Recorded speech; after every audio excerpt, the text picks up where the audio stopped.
প্রিয় দর্শক, রতন তালুকদারের সঞ্চালনায় আলাপ স্টুডিওতে আপনাদেরকে স্বাগত জানাচ্ছি। আজকে আমাদের আলাপের অনুষ্ঠানে আপনাদেরই খুব পরিচিত একজন রয়েছেন। তিনি মানবাধিকার কর্মী, নেতা, কমিউনিটির নেতা এবং বিশিষ্ট লেখক শীতাংশু গুহ। শীতাংশু গুহ দীর্ঘদিন নিউ ইয়র্কে প্রবাসী, মূলত কাজ করেন বাংলাদেশের ধর্মীয় সংখ্যালঘুদের উপর বৈষম্য, নির্যাতন, অত্যাচার বা মন্দিরে আক্রমণ থেকে শুরু করে বিভিন্ন ইস্যু ভিত্তিক যে ঘটনা তা নিয়ে একাধিক বই রয়েছেন, গ্রন্থ লিখেছেন তিনি এসব বিষয়ের উপরেই। নিয়মিত পত্রিকায় কলাম লেখেন। এখান নিউ ইয়র্ক থেকে প্রকাশিত সাপ্তাহিক জন্মভূমি, সাপ্তাহিক ঠিকানা, সাপ্তাহিক বাঙালি, এই এই সাপ্তাহিক পত্রিকাগুলির তিনি নিয়মিত লেখক। সিদ্ধাংশু গুহ, আপনাকে স্বাগত জানাচ্ছি আলাপ অনুষ্ঠানে। থ্যাংক কেমন ইউ, আছেন? আপনাকেও স্বাগত। ভালো। দেশের সর্বশেষ যে পরিস্থিতি, আপনি তো সংখ্যালঘু ইস্যু নিয়ে বেশ সরব। যেখানে সংখ্যালঘুদের উপর নিগৃহীত হচ্ছে, নিপীড়িত হচ্ছে, বৈষম্যের শিকার হচ্ছে, সেখানেই আপনার কণ্ঠ মোটামুটি বা বেশ সরব, এবং আপনার সঙ্গে একটি নেটওয়ার্ক, ওয়ার্ল্ড ওয়াইড হিন্দু সম্প্রদায়ের একটা নেটওয়ার্ক আপনাদের সঙ্গে কাজ করে।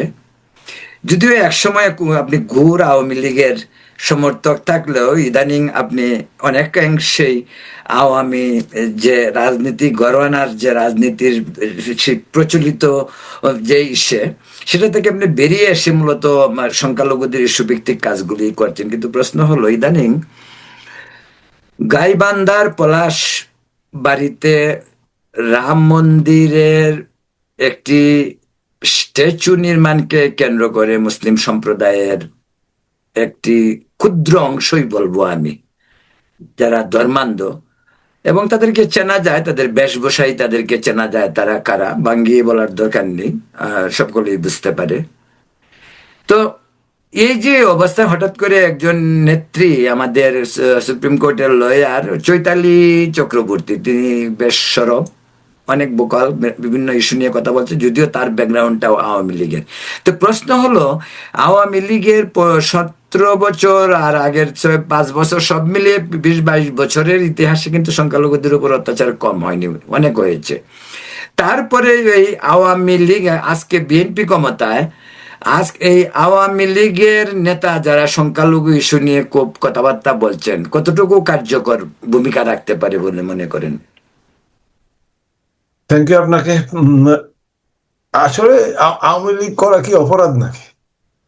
1 নম্বর। 2 নম্বর হলো যে, হ্যাঁ, একটা টাইমে বাংলাদেশের হিন্দুরা বেসিক্যালি বলা হয়তো যে আওয়ামী লীগের ভোট ব্যাংক। তো বেসিক্যালি নৌকার প্রতি বাংলাদেশের একটি আপামর গোষ্ঠীর এখনো যেটা আছে যে নৌকা, এখানে নৌকার কে মাঝি এটা খুব একটা ম্যাটার করতো না, নৌকাতে ভোট দিতে আর কি। তো ওই থেকে বাংলাদেশের হিন্দুরাও তাই ছিল। যেমন আমি এটা বলি যে দ্যাট ওয়াজ যে মিস্টেক ফর হিন্দুদের, যে সবগুলি ডিম এক ঝুড়িতে রাখা, যার ফলে এখন যে কোনো হিন্দুই যেমন এইবার যেমন ভোটের সময় কি হয়েছে, আওয়ামী লীগ ছিল না দেখে বলে হিন্দুরা বিএনপি কে ভোট দিছে। হ্যাঁ, কারণ ধরেন যেই দলগুলি ইসলামী দলগুলি আছে, এরা তো সরাসরি ধরেন এন্টি হিন্দু কথাবার্তা বলে, সবকিছু এন্টি হিন্দু, তাদের তো আর ভোট দেওয়ার কোনো প্রশ্ন আসে না। এবং এই আওয়ামী লীগ, বিএনপি এবং আওয়ামী লীগ থাকলেও সেখানে, কারণ বিএনপির থেকে জামাতের দূরত্ব তো খুব বেশি দূরে না, খুব বেশি না। এটা ঠিক যে আবার আওয়ামী লীগ থেকে বিএনপির দূরত্ব খুব বেশি দূরে না। তো এটা এটা দেশের প্রেক্ষাপটে আপনার হিন্দুরা মোটামুটি সবসময় চেষ্টা করে একটি প্রগতিশীল দলকে ক্ষমতা রাখতে। বাংলাদেশে আওয়ামী লীগ ছাড়া অল্টারনেটিভ কিছু ছিল না, এই জন্য হিন্দুরা আওয়ামী লীগকে ভোট দিত। চৈতালি আওয়ামী লীগের কোনো ওয়ার্ডের কর্মী, নেতা বা কোনো কিছু আজ পর্যন্ত আমি দেখি নাই। আর ধরেন হিন্দু হইলেই তার পিছনে একটা আওয়ামী লীগের ট্যাগ লাগাই দেওয়া, এইটা তো এটা নতুন নতুন কিছু না। তো হিন্দু হইলেই আওয়ামী লীগের পিছনে একটা ইন্ডিয়ার দালাল ট্যাগ লাগাই দেওয়া, রড দালাল ট্যাগ লাগাই দেওয়া, হ্যাঁ। তো বাংলাদেশে হিন্দু কয়জন রড দালাল আছে আমি জানি না ভাই, যা আছে অন্য সম্প্রদায় বললে আমার বিশ্বাস আর কি। তো তো এখন এই যে মানে চৈতালি চক্রবর্তী বেসিক্যালি হিন্দুর উপরে এত অত্যাচার হচ্ছে, যখন ভগবান রামের উপরে ছবিতে জুতা মারা হয়, তখন যে কোনো হিন্দুরই মানে যে রাজ্ঞা আর অনেক কথা বলা উচিত। মানে একজন মুসলমানটা কি করে, তারা তো দীপুচন্দ্র দাসকে পুরা মাইরা ফেলাইছে পুরা, এরকম একাধিক ঘটনা আছে। অথচ দীপুচন্দ্র দাস তো কিছুই করে নাই, খালি ভুয়া ইসের উপরে। এখন এখন চৈতালির কথা যদি আপনি ধরেন, সে আমি যেটা স্বরাষ্ট্রমন্ত্রী একটা ভালো কথা বলছেন, যে বক্তৃতা দিতে আসলে সবাই তো আর অত কেয়ারফুলি কতজনে কত কথা বলে, তাই হয়েছে। এখন যেই ছোট প্রদেশ, এখানে প্রদেশকে আপনি ধরতে হবে একটা ডিভিশন, আমরা যে বিভাগ বলি বেসিক্যালি তাই। হম এখন এটারে আপনি যদি পেঁচাইতে চান, এতে এতে কোনো আলটিমেটলি কোনো লাভ হবে না। চৈতালির যে চৈতালির যে মনোভাবটা, যেই বক্তব্য, এই বক্তব্যের প্রতি বাংলাদেশের 2 কোটি হিন্দু সমর্থন আছে। কারণ আমরা অত্যাচারিত, আমরা বাংলাদেশে একটি সেপারেট জায়গায় থাকতে চাই, অর্থাৎ বাংলাদেশের ভিতরেই আমরা একটু মুসলমানের থেকে পৃথক থাকতে চাই। যেমন 2 ভাই যখন ভাগ হয়ে যায়, 2 ভাই ভিন্ন থাকে শান্তির জন্য। আমাদেরকে এতটাই অশান্তি করতেছে বাংলাদেশের এক শ্রেণীর মুসলমান, যার সংখ্যা আপনি বলেন কম তা না, যার সংখ্যা এখন বেশি। তো কাজী এই থেকে আমরা একটি, হ্যাঁ এটা ঠিক, বাংলাদেশের যে কটা ডিভিশন আছে 2টা ডিভিশন আমাদেরকে দেখে আমরা ওখানে থাকবো। হ্যাঁ, পররাষ্ট্র, অর্থ, তারপরে সামরিক সবকিছুই থাকবে, আমরা শুধু লোকাল প্রশাসনটা হিন্দুদের হাতে দিয়ে দেন, আমরা গ্যারান্টি দিতে পারি ওই এলাকায় কোনো অশান্তি থাকবে না। আমরা শুধু হিন্দু বলতেছি না, হিন্দু, বৌদ্ধ, খ্রিস্টান, আদিবাসী, আমরা সব একসাথে থাকতে পারি। আচ্ছা, ধরা যাক হাইপোথেটিক্যালি এরকমই হইলো, তাহলে এর গ্যারেন্টি কোথায় যে 1 বছর 2 বছর পরে বলবেন না যে আমরা স্বাধীনতা চাই? এইটা তো স্বাধীনতা যদি হিন্দুরা চাইতো অনেক আগেই চাইতো। হিন্দুরা তো ভাই, একটা যদি আপনি ই করে দেখেন, কোন দেশের হিন্দুরা স্বাধীনতা চাচ্ছে আপনি আমাকে বুঝান তো। তারা সব সময়, যেমন আমেরিকাতে হিন্দুরা কি করে, তারা সব সময় আইন মাইনা চলে এবং কোন রকম ঝামেলা সৃষ্টি করে না সব জায়গায়। অর্থাৎ আইন মানা তো আমাদের রক্তের মধ্যে আছে, আমরা তাই করি। বাংলাদেশে কি হিন্দুরা আইন ভাঙে না? আপনি চিন্ময় কৃষ্ণ দাসের আন্দোলনের সময় দেখেন, এত বড় আন্দোলন হয়েছে, একটা বাস এসছে, পুলিশের গায়ে, পুলিশকে মাইরে ফেলাতে দূরের কথা, হাত দিছে কেউ। কারণ ওইটা শিখতে হয়, আমি যে আন্দোলন কাকে বলে চিন্ময় প্রভুর কাছ থেকে শিখতে পারে বাংলাদেশের রাজনৈতিক দলগুলো, কেমনে একটি মানে শান্তিপূর্ণ আন্দোলন করতে পারে। তারা তো তা শিখবে না ভাই। এখন কথা হচ্ছে যে চৈতালিকে যতই আওয়ামী লীগের ট্যাগ লাগান, বা হ্যাঁ, আমরা ধরেন আমরা বলছি ইয়াস, আমরা তো আওয়ামী লীগকে সমর্থন করছি, আমরা এখনো আমাদের অল্টারনেটিভ কি? এখন পর্যন্ত আমাদের তো কোনো অল্টারনেটিভ নাই। বাংলাদেশে যদি একটি সুন্দর সরকার, তো সেটাও দেয় না একটা রাজনৈতিক দল আমরা হিন্দুরা করবে, সরকার তো সেই পারমিশনও দেয় না, তাই না? তো বিষয়টা তো ওই জায়গায়, একটি যদি রাজনৈতিক দল হইতো, আমি হিন্দুর জন্য বলতাম, আমি বলতেছিলাম ধরেন বাংলাদেশ রিপাবলিকান পার্টি, যার চালাবে বেসিক্যালি হিন্দুরা, তারা হিন্দুদের কথাবার্তাগুলি বলবে, হ্যাঁ, সেখানে মুসলমানদের উপদেষ্টা রাখতে পারে, বাট প্রেসিডেন্ট সেক্রেটারি তারা সব হিন্দুই হবে, হিন্দু, বৌদ্ধ, খ্রিস্টান। তো তো আমার তখন কথা বলার সুযোগ থাকতো, আমাদের তো কথা বলারই সুযোগ নেই। কাজে আপনি আর কথা বললেই তো ট্যাগ লাগাই দেন ইসলামের অবমাননা, ইসলামের অবমাননা করে যে কি, এতে যে ইসলামের কত ক্ষতি হচ্ছে এটা এরা বুঝে কিনা জানি না, কারণ প্রতিটি ঘটনা 99% ঘটনায় মিথ্যা প্রমাণিত হচ্ছে। হম এর কোনো অর্থ নাই। আর কোন ধর্মের রামের ছবিতে আপনি জুতা মারছেন, অবমাননা হয় না। আমি তো আজকে আপনাকে বলতেছি, যারা জুতা মারছে তাদেরকে সরকারকে গ্রেপ্তার করতে হবে, আজ হোক 10 বছর পরে হোক, এর বিচার হবে, এর পরে রাখেন। হ্যাঁ, it is not that easy. আমি যে কথাটা বলি যে রাম বাংলাদেশের আনাচে কানাচে এখনো অন্তত 1000টা জায়গার নাম আছে, বা 1000টা ইয়ে আছে যার সাথে রাম জড়িত আর কি। রাম ছোটকালে রাম শুনে নাই, বাংলাদেশে এমন কোন লোক আছে হিন্দু মুসলমান বৌদ্ধ খ্রিস্টান। আচ্ছা শীতাংশু, আপনাকে আরেকটা কথা বলি। এই যে ঠিক আছে, আপনার কথা এটার সাথে একমত, যদিও বাঙালি মুসলমানদেরকে বোঝানো খুব কঠিন যে আপনাদেরকে দুটো প্রদেশ, মানে দুটো মানে বিভাগ দিয়ে দিবে, আর আপনারা ওইখানে প্রশাসন 1 বছর পরে আপনার স্বাধীনতার কথা বলবেন না, এটা কোনো অবস্থাতেই তাদেরকে বোঝানো যাবে না এবং এর কোনো গ্যারেন্টি দেওয়া যায় না। তবে আওয়ামী লীগ যেটা বলছেন যে আওয়ামী লীগের কথা, আওয়ামী লীগের প্রতি একটা দুর্বলতা পৃথিবীর মানে সমস্ত দেশে ধর্মীয় সংখ্যালঘু যারা সেই দেশে, যেমন আমেরিকার কথা ধরুন, এখানে স্বাভাবিকভাবে আমরা ডেমোক্রেটদেরকে পছন্দ করি, ভারতে মুসলিমরা কংগ্রেস বা তৃণমূলকে ইসে করে, বাংলাদেশে হিন্দুরা ন্যাচারালি আওয়ামী লীগের সমর্থক। এবার আওয়ামী লীগ ছিল না, এবার বিএনপি ভোট পাইছে, বিএনপি 99% ভোট বিএনপি পাইছে। এবং এমন নয় যে হিন্দুরা ভোট দিতে যায় না, হিন্দুরা ভোট দিতে গিয়েছে এবং হিন্দুরা একেবারে দুহাত উজাড় করে দিয়ে বিএনপিকে ভোট দিছে। কিন্তু প্রশ্ন হলো এটা, সেই কথাটা আমি এর আগেও ভিডিওতে বলছি, তো কিন্তু সেই অনুপাতে বিএনপির মাননীয় প্রধানমন্ত্রী তারেক রহমানকে এই বিষয়টি অত্যন্ত বিবেচনায় আনতে হবে যে হিন্দুরা ভোট দেয়, 2/3 আসন অর্জন বিএনপির জন্য রাস্তাটি অতি সহজ হয়েছে। সেই জন্যই আজকে পলাশবাড়ির ঘটনা হোক আর যে যে বাড়ির ঘটনাই হোক, সমস্ত জায়গায় যেখানে ধর্মীয় সংখ্যালঘুদের উপর অত্যাচার হবে, নিপীড়ন হবে, সেখানে তাদের এগিয়ে আসা উচিত। কিন্তু প্রশ্ন আপনাকে আমি আরেকটা করতে চাচ্ছি, যেটা বাংলাদেশে তো এখন একটি নির্বাচিত সরকার এবং একটি পার্লামেন্ট রয়েছে, সেখানে আওয়ামী লীগের 15-16 বছর আর আগের 5 বছর মিলিয়ে হলো 21 বছর কিন্তু আওয়ামী লীগ ক্ষমতায় ছিল।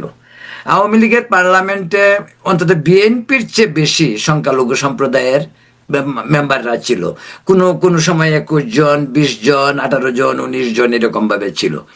কিন্তু নেভার এভার কোনো হিন্দু সাংসদ আওয়াম বা হিন্দুদের উপরে অত্যাচার, বুদ্ধদের উপর অত্যাচার নিয়ে কিন্তু একদম কথা বলেনি। কিন্তু এই যে বিএনপির পার্লামেন্ট শুরু হলো, বিএনপির পার্লামেন্টে কিন্তু বিএনপির সাংসদরা কথা বলছে। রুমিন ফারহানা আগেও বলছে, যখন তিনি বিএনপির সংসদ হিসাবে ছিলেন এর আগের পার্লামেন্টে, এখন তিনি স্বতন্ত্র, তিনি এখনো বলছেন, ফজলুর রহমান বলছেন, গয়েশ্বর রায় বলছেন, আরো 2 জন বলছেন, নামটি আমি এক্ষুনি আপনাকে বলতে পারছি না। কিন্তু আওয়ামী লীগের সাংসদে তো কখনোই সংখ্যালঘুদের কথা বলেনি। আপনি 100% কারেক্ট। এবং আপনাকে আমি শুধু বলি, আওয়ামী লীগের প্রসঙ্গটা আইতেছি। আমি প্রথমে আসলে গয়েশ্বর রায় কথা বলছেন, তাকে, উনি তো প্রেসিডিয়ামের মেম্বার, বড় নেতা, মানে স্থায়ী কমিটির মেম্বার। স্থায়ী কমিটির মেম্বার, তাকে ধন্যবাদ জানাই যে পার্লামেন্টে উনি আজকে অনেক কথা বলছেন। তো হ্যাঁ, এটা শুধু গয়েশ্বর রায় না, আপনার ফজলুর রহমান যেই জোরালো ভাষায় বলছেন আর কি, তাকে তো ধন্যবাদ আরো বেশি করে জানাইতে হয়। এবং তুমি তো পরিষ্কারই বলছে হিন্দু মন্দির, রাম মুক্তি হবে না কেন? আপনারা 560টা মসজিদ বানাইছেন, আমরা কি না করছি যে 560টা মসজিদ বানায় না আপনার? তা আমাদের তো শেখ হাসিনার 10% সংখ্যালঘু হিসাবে 56টা মন্দির, গির্জা, প্যাগোডা হওয়া উচিত ছিল। যে 54টা মন্দির, একটা প্যাগোডা, একটা মডেল হওয়া উচিত ছিল। তা তো উনি করেন নাই, তাই না? আমি ওই জায়গাটায় আসতেছি পরে। কিন্তু এখানে যেমন আমি আপনার মাধ্যমে ধন্যবাদটা আসলে মানে জানাইতে চাই। যেমন অলরেডি গয়েশ্বরা বা ফজলুর রহমানকে জানাইলাম, একই সাথে টুঙ্গিপাড়ার এমপি এ কে জিলানি বলছে যে দেখেন, আমার এলাকায় হিন্দুরা, তারা তো আমাকে ভোট দিচ্ছে, তারা ভাতও চায় না, টাকাও চায় না, তারা তারা শুধু নিরাপত্তা চায়। এই কথাটা যে কত সত্য, হ্যাঁ, যে আমি আপনার মাধ্যমে তাকেও একটি ধন্যবাদ জানাতে চাচ্ছি।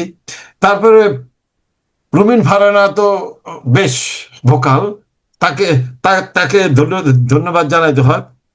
তারপরে আরো একজন আছে, উনি কোথাকার ঠিক জানি না, ওনার আমির এজাজ খান। আমির একজাক্ট ওনার কনস্টিটিউয়েন্সিটা জানি না আমি। উনি উনি বলছেন যে, উনি দাবি করছেন যে আমি বাংলাদেশের হিন্দুদের জন্য মডেল মন্দির চাই। হ্যাঁ, আমরা তো পার্লামেন্টে এটা দেখতে চাই যে পার্লামেন্টে হিন্দু এমপিরা কি কইলো আর না কইলো, ইট ডাজন্ট ম্যাটার। মুসলমান এমপিরা হিন্দুর পক্ষে কথা বলতে হবে, তারা তো পশ্চিমবঙ্গ থেকে শিখতে পারে। আর একজন বিএনপির এমপি কিন্তু বলছে যে এইবার নির্বাচনে হিন্দুরা বিএনপিকে ভোট দিয়েছে, তাই হিন্দুদের কল্যাণে আমাদের সরকার কাজ করবে, এটাই স্বাভাবিক, এরকম। আমি কি ভোট দিক আর না দিক, কাজ তো আপনাকে করতে হবে, আপনি সকল নাগরিকের জন্য কাজ করবেন। তো আমি কথা হচ্ছে যে আমি যে কথা বলতেছিলাম, পশ্চিমবঙ্গের বিধানসভা যেইভাবে এখন হয়তো শুভেন্দু সরকার আসছে, চিত্রটা একটু ভিন্ন, কিন্তু মমতা সরকারের সময় যেটা হয়েছে যে মানে সেখানকার কলকাতার মেয়র মুসলমান ছিল, এই যে এখন পর্যন্ত ইলেক্টেড মেয়র নাই, উনি রিজাইন করছে।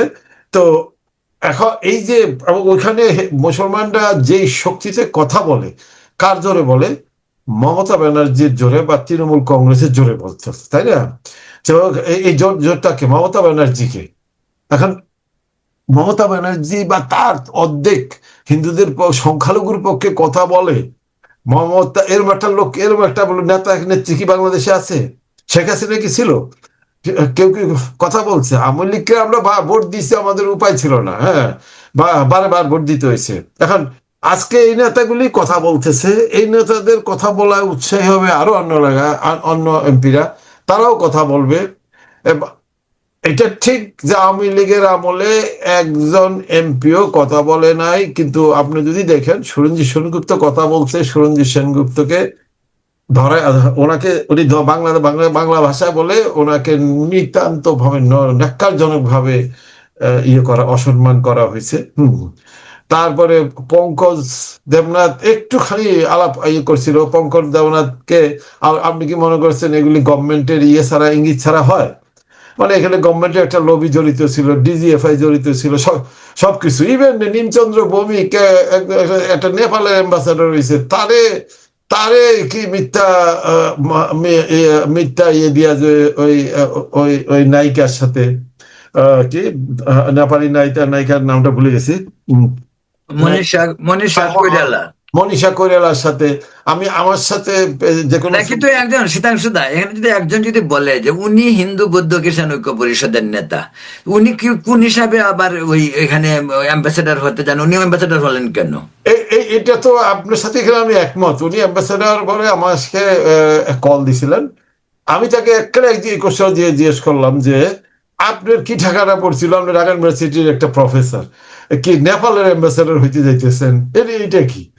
তো বলছেন না, উনি যেটা বলছেন তো আমি এখন আর বলতে পারতেছি না, বাট উনি একটা বলছেন না যাই, এটসেট্রা এটসেট্রা এটসেট্রা। না, ওনাকে আমিও প্রশ্ন করছিলাম, আমার সঙ্গে তো কোনো যোগাযোগ, আমার সাথে ফোনেই করছিলেন উনি, ফোনে নেপাল থেকে আমাকে একাধিকবার ফোনেও আমার সঙ্গে কথা হয়েছে। আমি তখন তখন তাকে বলছি যে আপনি ঐক্য পরিষদের নেতা, আপনাকে কোন দুঃখে আপনাকে আওয়ামী লীগের তোষামোদ করে আওয়ামী লীগের রাষ্ট্রদূত হতে হবে, তাই না? ওইটা তো সেটা ওই জায়গাটাই তখন তাকে সাজেদা চৌধুরী বেসিক্যালি পাঠাইছিল জোর করে যে তুমি যাও, এটসেট্রা এটসেট্রা এটসেট্রা। হ্যাঁ, উনি একটা ভাইস চ্যান্সেলর হইতে পারতেন একটা ইউনিভার্সিটিতে, দীর্ঘদিন ঢাকা ইউনিভার্সিটির অধ্যাপক, সেটা বরং মোর প্রেস্টিজিয়াস ছিল। যাক, মানে আওয়ামী লীগের এমপিরা কথা বলে নাই, যার জন্য আপনি কি দেখেন যে বাংলাদেশের এই হিন্দুরা যেখানেই থাকুক এখন, যে আওয়ামী লীগের এই হিন্দু এমপিদের প্রতি কোনো সিম্পেথি আছে? নাই তো, কারো কোনো সিম্পেথি নাই। হ্যাঁ, আমাদের সাথে কিছু পরিচয় আছে অনেক, আমরা টুকটাক কথাবার্তা বলি, কিন্তু আমাদেরকে কথা বললে তো আপনারাই বলেন যে এই উনি কি করছে, এত বছর এমপি ছিল, এত হিন্দুর পক্ষে একটা কথা বলছে? বলে নাই। আমার তো তখন এদের অনেক এমপির সাথেই তো আমার সম্পর্ক ছিল, হিন্দু মুসলমান শুভই। তো আমি তো এদেরকে বলতাম যে ভাই, আপনারা রাস্তা আন্দোলন করতে না পারেন, আপনারা তো এই 17-18টা লোক প্রাইম মিনিস্টারকে যাইতে পারেন যে যে আমাদের তো এই অবস্থা, আমাদের তো চামড়া থাকবে না, হ্যাঁ, আমাদের কমিউনিতে আমাদের চামড়া খুলে ফেলবে, বা বা প্রাইম মিনিস্টার না পারেন স্বরাষ্ট্রমন্ত্রীর সাথে দেখা করেন। আর কথা হয়েছে যে এটা হলো যে ওনারা ভয়ে কাঁপতো যে একটু এদিক ওদিক হলেই তো আর থাকবো না, হ্যাঁ, ওই জায়গাটায়। শীতাংশু গুহ, প্রিয় দর্শক, আপনারা দেখছেন আলাপ অনুষ্ঠান। আলাপের সঙ্গে রয়েছেন বিশিষ্ট লেখক, মানবাধিকার কর্মী শীতাংশু গুহ, বিকাশ গুহ। আমরা একেবারে শেষ পর্যায়ে শীতাংশু গুহ, আরেকটি প্রশ্নের পরে আমরা অনুষ্ঠান শেষ করে, হাতে একেবারে সময় নেই। সেটি হলো দুদিন যাবৎ দেখা যাচ্ছে আরেকটি ইস্যু যে আগে যে বঙ্গবন্ধু মেডিকেল কলেজের যে ভাইস চ্যান্সেলর ছিলেন প্রাণ গোপাল, পরবর্তীতে তিনি কুমিল্লার একটি আসন থেকে এমপিও হয়েছিলেন। দেখা যাচ্ছে প্রাণ গোপালকে আগরতলার, প্রতিবেশী ভারতের আগরতলার একটি মেডিকেল কলেজ বোধহয় সম্ভবত হবে, যে টিচিং হলে তো কলেজেই হওয়ার কথা, সেখানে টিচিং দিচ্ছে। সেটার যে প্রতিক্রিয়াটা, রিয়াকশনটা আপনার কাছে কি মনে হয়?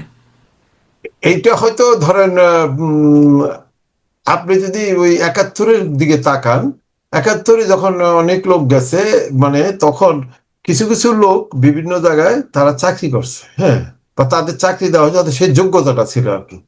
As a professor Prangopal is a very efficient. তাকে হয়তো ধরেন যোগ্য লোককে দিয়ে কিছু ক্লাস, বা সে হয়তো এই টাইমে কিছু রোজগার করতে পারতেছে, দিয়ে ওইখানে বৈশা ওইটা দিছে। তাহলে এখন এখন ভিজিটিং প্রফেসর হিসেবে তো একজন লোক করতেই পারে। আমি তো আর বিষয়টা জানি না।